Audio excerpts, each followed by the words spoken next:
This is your reality check.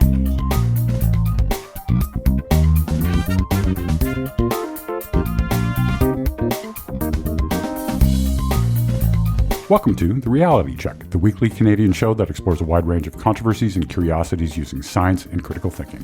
Today is February 20th, 2021. I'm producer Pat, and with me is Cristina Roach. Hey, everyone. We have three interesting segments for you today. Cristina and I had a chat with Dr. Stuart Robbins because I had a question for him about something he posted on Facebook about doublet craters. Stuart is a research scientist who studies planetary geophysics, and craters is his specialty. We also have Darren delivering a segment looking at good news from the mess that was the year 2020. But first, Cristina, you're going to look into some McDonald's egg-related myths. Wow, my segment seems so unimportant now in the context of Darren's. You may be doing less breakfast drive-thru during the pandemic. Maybe you're doing more. No judgment.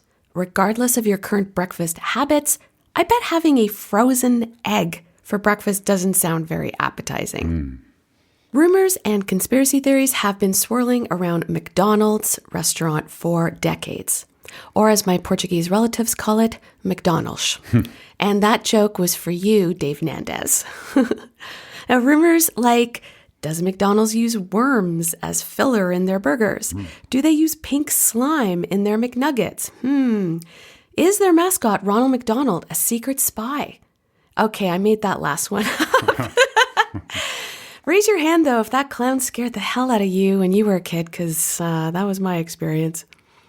Now, one of the more persistent rumors that I plan to get to the bottom of so that we can all sleep better at night, checkers. Does McDonald's breakfast menu use frozen eggs?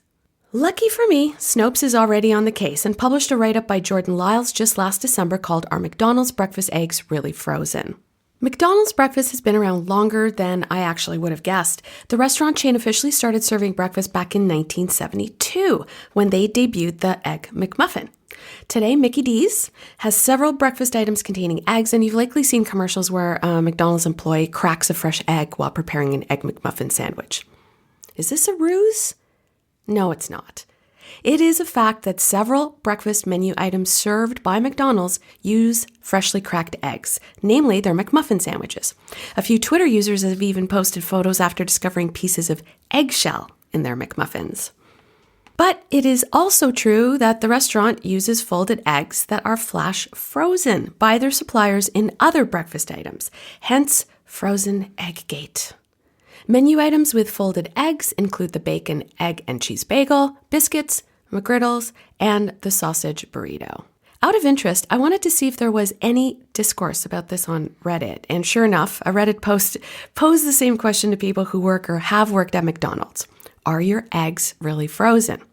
Now, one Redditor responded, quote, there are stores that do fresh cracked eggs, round egg, scrambled egg, pasteurized liquid egg, and the folded egg, which is frozen and only needs de-thawing.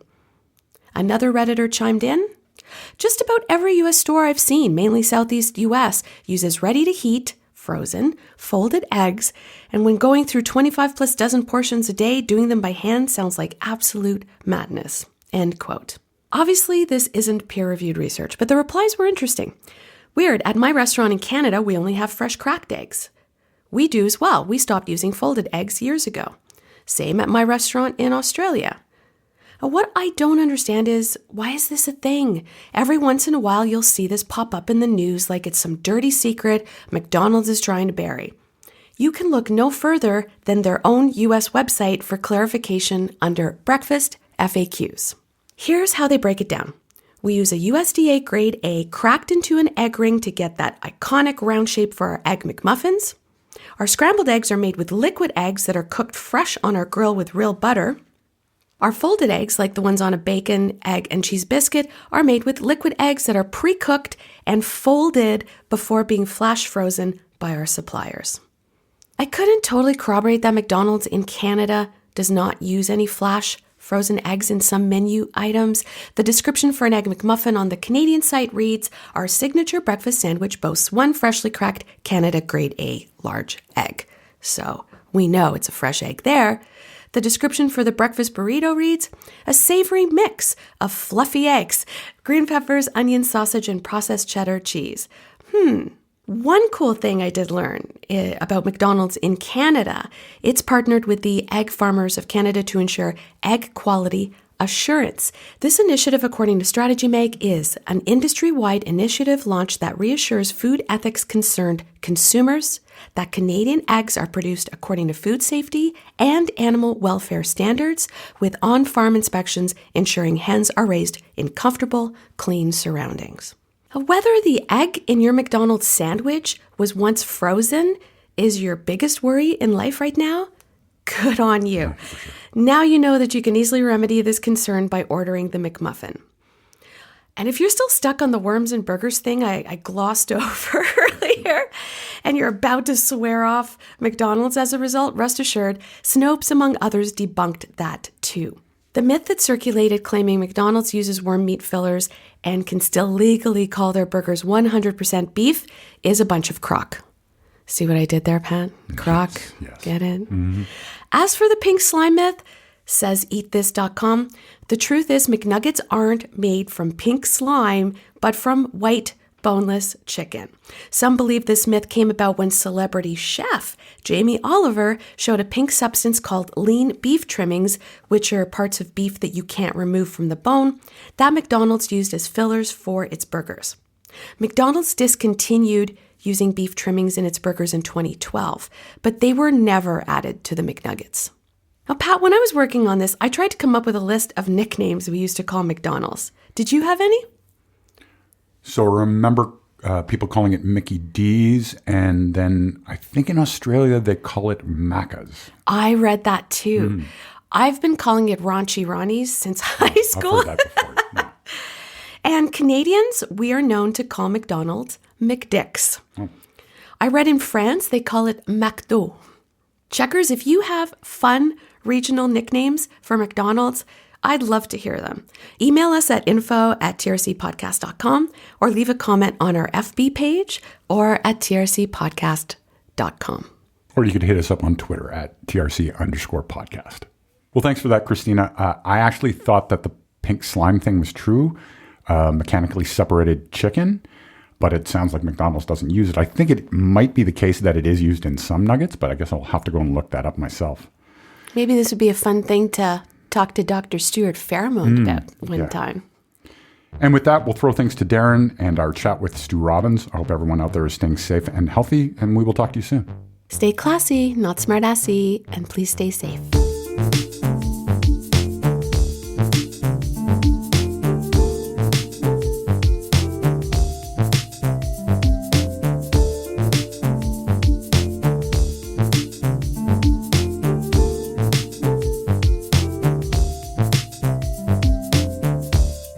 Is getting worse, right? Well, Steven Pinker has shown that isn't actually true in many domains. But I think we can all agree 2020 was just a complete dumpster fire, right? Yeah. Terrible things happened every month, twice a month, 4 times a month, constantly. Every day. Yes. But that doesn't mean that nothing good happened at all. As the news slants one way with bad stories and the brain suffers from availability bias, we tend to think all things are bad. But this false belief can make us less likely to make things better. This segment will discuss some of the good news that happened in 2020. My source is a great article by Future Crunch called 99 Good News Stories from 2020 You Probably Didn't Hear About. Cool. And I might do other segments in the future. There's so much goodness in here. 99 good things. Yes. It opened with a quotation by Max Roser, and it's this, quote, "If we want more people to devote their energy to making progress against large global problems, we should make sure that more people know that it is possible to make progress against such problems." Oh, that's a great quote. Exactly. Well said. Yeah. All right. So today I'm going to look at some of the initial stories, which are all about conservation in the environmental, wildlife, nature sense. Mm-hmm. Starting with their first entry, quote, "The British territory of Tristan da Cunha created the largest protected area in the Atlantic Ocean and the 4th largest in the world. The 687,000 square kilometer sanctuary is a no-take zone, meaning fishing and other harmful activities are now prohibited." Cool. Oh, that's nice. I never heard about that. Mm-hmm. Additionally, Belize has increased the size of its Sepodilla Cayas Reserve to 1,300 square kilometers to encompass the Cayman Crown, an important preserved reef ecosystem.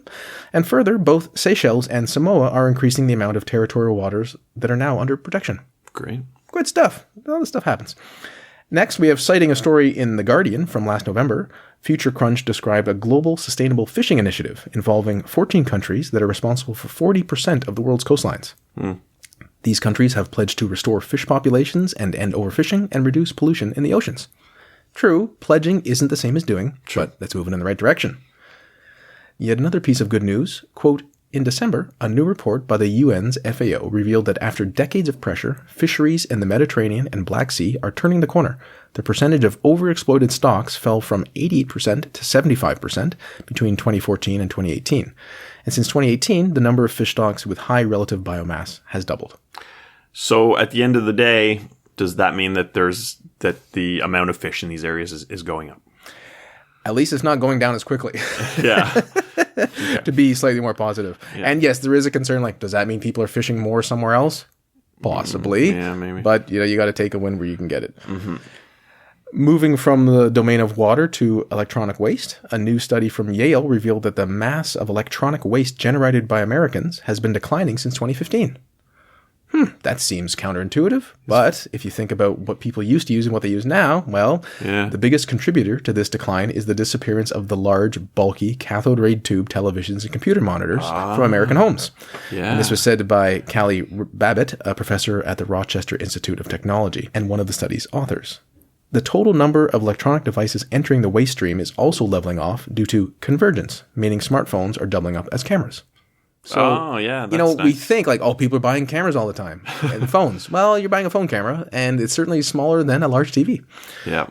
And your camera, when it does get discarded, is pretty small, and I think a lot of people just hold on to them almost indefinitely. It's true. Is anyone here a fan of trees? Oh, yeah. Love trees. Yeah, I love them. They're some of my best friends. Those Ents. If you are a fan of trees, new data from satellites indicate that the UK woodlands now cover a similar amount of the country as they did during the Middle Ages. Of course, you're like, well, was that even good or not? But I think it's good in terms of reforestation. Is it back down to what it was? Yeah. As well, 187 million trees have been planted to help restore Appalachia's mountaintops. And meanwhile, in India, over 2 million people have planted 250 million trees. Not each. Okay. Correct. It was not in the what's trillions, quadrillions? Maybe trillions, 500 trillion. Okay. So then we move on to China. And here attitudes are changing regarding the eating of wild animals. Hopefully bats, maybe, but I don't talk about that. So more than 15,000 people were arrested for wildlife crimes. This is up 66% from 2019.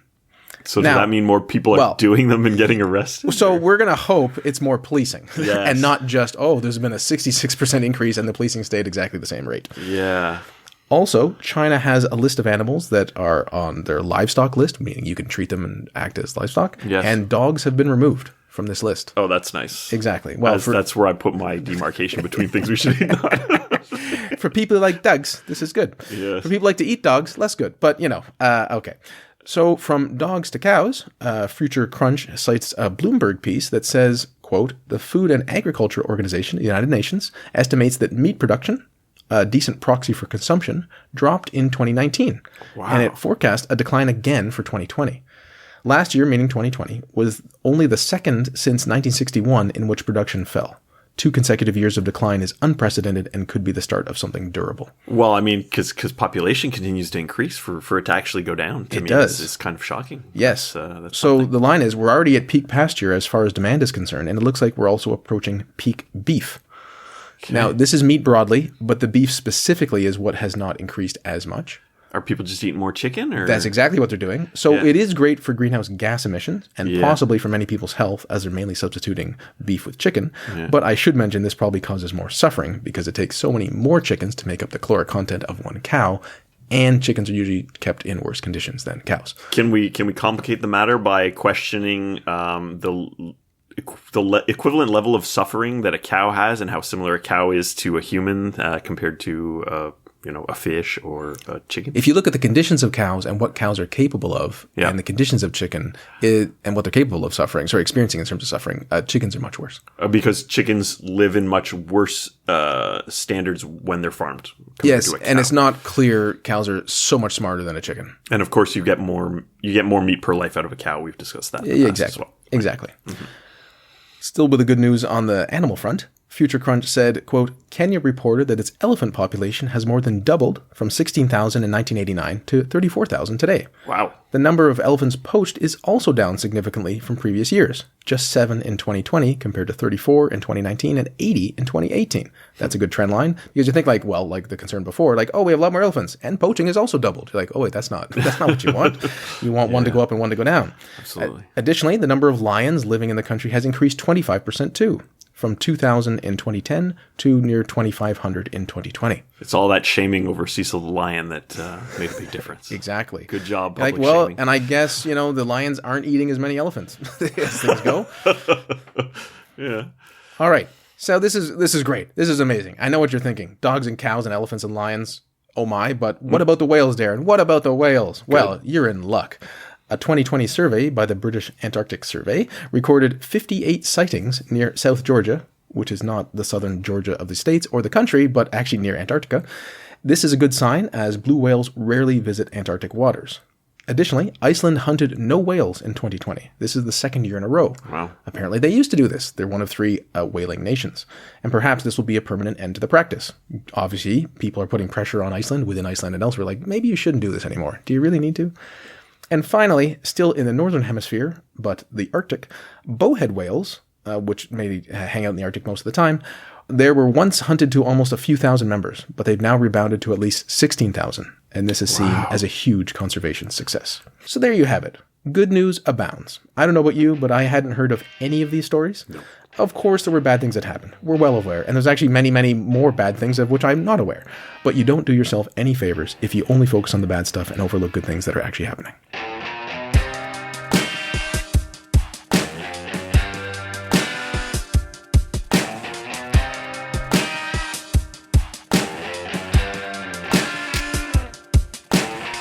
So Stuart, last month you posted on Facebook about putting together references for something you were working on and getting a rather funny result when you searched by author and year.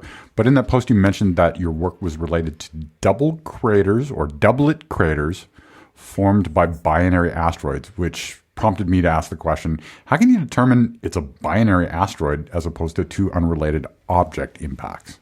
So actually this made me go back and dig and try to figure out what I had posted. When you write a grant proposal with other people and they write their part of the proposal and they put in references, sometimes they're nice and they give you the full reference because you have to put in the full reference. So authors and year and title and journal and page, all that fun stuff. So this particular co-investigator had just given me the author and the year, so I was trying to find the reference and I did the search, and the top search was about butterfly semen ejaculate and propagating the species. And it's like, I don't think this is relevant to Mars. Anyway, the grant proposal that I was writing was not about butterflies. It was about studying craters on Mars, and one of the ways that we want to study them is that we want to look at the population of doublet craters, meaning that they formed, probably, by a binary impactor, meaning that 2 asteroids or 2 comets struck the surface at about the same time and formed 2 craters. So we have this weird situation, at least science-wise, where we have this population of these doublet craters, and we think we know how they formed, but the population of known binary asteroids that could form them is simply too small. And so maybe we don't quite know how they formed, but anyway, that's the purpose of this grant proposal. So your question was, how do we know that they formed from 2 impactors hitting the surface at the same time? In other words, since we see 2 craters next to each other all the friggin' time on these planetary bodies, what makes these particular 2 special so that we know that they formed at the same time? And since this is a talkie, I'll try to explain it with words, because a picture would be so much easier. Impact crater physics is in a special realm of physics called shock physics. The reason that it's in a realm of physics called shock physics is because when an object hits a surface at solar system speeds, so we're talking about hitting a surface at tens of kilometers per second, yes, per second, so that's really, really, really fast. Mm-hmm. That means that you get weird stuff happening and things get shocked. So we call these hypervelocity impactors because they basically hit at a speed that's faster than the speed of sound. And the speed of sound is important. In fact, we covered it in a little-known podcast called 5 Minutes with an Astronomer, which you can find online at astronomyin5.com. And in that podcast, we did an episode on sound speed. And the reason that this is important is because sound speed is not just how fast can I talk, or how fast can you hear me when I talk. It has to do with how quickly a shock wave can propagate in a material. So that means that if I blow air, and I'm going to do that into the mic, so cover your ears. So what I have done by blowing air is I have pushed air molecules with my lungs. And those air molecules have pushed other air molecules, and those air molecules have pushed other air molecules, and eventually those push the diaphragm within the microphone, which gets converted into a digital signal, and Pat can explain this a lot better than I can. So the whole point, the point is that you have stuff pushing other stuff, and that's a shock wave. And the sound speed in air is a certain speed. The sound speed in wood is another certain speed. The sound speed in rock is faster because particles are closer together, and so that sound wave, that shock wave, can propagate faster in rock than it can in air. But it's not tens of kilometers per second. What happens when you have a planetary impactor hit is that that impactor goes faster than the shock wave can propagate through the material. And when that happens, very weird stuff happens. It's like a point explosion in the material, and you get into, as I said, this weird field of physics called shock physics. The impact of that is that you create a crater, and that happens by forming this gigantic cavity into the surface. You have the surface material blowing out and over and forming ejecta and a raised rim, and you get that nice circular type feature that you can see if you look at a picture of the moon, or you look at a picture of Mars or Mercury or whatever. But what happens when you have two of these forming at the same time? Then you get weird things happening with your shock waves colliding. And when those shock waves colliding, different structures form. So if you have the shock waves colliding that would normally form a crater rim, and they touch each other and they interfere, neither one is really going to dominate the other. And so instead of a curved rim, you get a straight line. So you get two craters right next to each other, but where they touch, they don't have a circle. You have a very, very, very straight line between them. And that can essentially you're getting an interference pattern, right? Exactly. And that can only happen if they formed at the same time because those shock waves are interacting. And another thing that happens is you have the ejecta blanket. So you have this ejecta deposit, the material that's being ejected, that in itself is effectively propagating that shock wave. Well, what happens when they collide? They effectively, again, meet in the middle, can't push in either direction. The only way to go out, or the only way to move forward, is to go up and out. And so you have what looks like effectively a squeeze of ejecta going out in either direction from that straight-walled rim between them. And so those two features are what's diagnostic of these doublet craters, or these craters that formed at the same time, is you have that straight wall between them. Sometimes we call that a septum. Just like the septum in your nose, and it is not pierced by a big ring of material. It's just a straight septum. And then going out from that septum is you have this enhancement of ejecta. And that enhancement is not only thicker and very prominent, but it also goes a lot farther out from the crater than the other ejecta, because again, you have those shock waves colliding effectively and pushing, and the only way to go anywhere is out. And so it's those diagnostic criteria that we said that we would identify in this grant proposal in order to study this population of craters.